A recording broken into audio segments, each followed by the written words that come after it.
mo sì kí chief imam Ògbómọ̀ṣọ́ Sheikh Dr. Toilat Yunus Ayélára torí wípé kọ̀ọ̀rán mi ilẹ̀ sì rí pé kọ̀ọ̀rán mi tí mo ṣe mi mọ́ rárá mi ìsìpáyà tí mo sì rí ni ẹni tí ọ̀ràn tó ti ń kìlọ̀ fún yàrá wípé ẹ̀sà ọ̀nkú ẹjọ́ tó ní ọ̀nkú ẹ̀tẹ̀ díẹ̀ ẹ dákun torí Ọlọ́run ẹ tó ní kí n tẹ̀ díẹ̀ dẹ́hùn tí a mọ̀ wípé kí ló bí ẹwọ́ ẹni tí mò ń ṣe tiẹ̀ Ọlọ́run gbọ́ èèyàn Ọlọ́run ni kí tí mo sì fẹ́ ẹ bá gbọ́n rẹ́kọ̀dì tí mo ṣe ìfẹ́ kí màmá àti bàbá wa sọ wọ́n jà. bẹ́ẹ̀ni ìdílé náà fẹ́ nù. mo fẹ́ràn sọ bàbá mi ti fẹ́ràn sí màmá ọjà yóò fẹ́ràn àwọn tó ń bá jà sọ́wọ́n àti màmá ọjà ilé Ayélára ẹnu mi ló gbá ó ìgbàgbọ́ pé kí wọ́n tẹ̀ káńsù máàmù bẹ́ẹ̀ tó gbé sílé mi mò ń retí àyè blọ́gà tó tuntun sí mi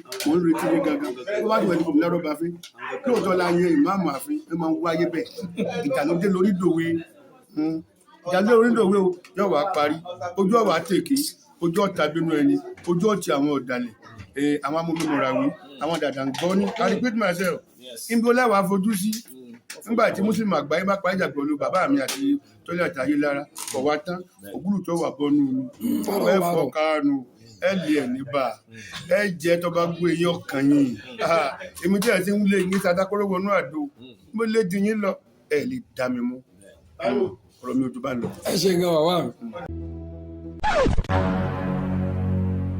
ẹ̀yin wo fídíò ẹ fẹ́ like ẹ fẹ́ comment ẹ fẹ́ share ẹ fẹ́ subscribe báwo lè ṣe ń ṣe báyìí. ẹ nà kó já nà ẹ jọ nà. What is there for you to just like comment and share this video. Please. Like now like. Help us like share and comment. God bless you ẹ jọ ẹ káyì.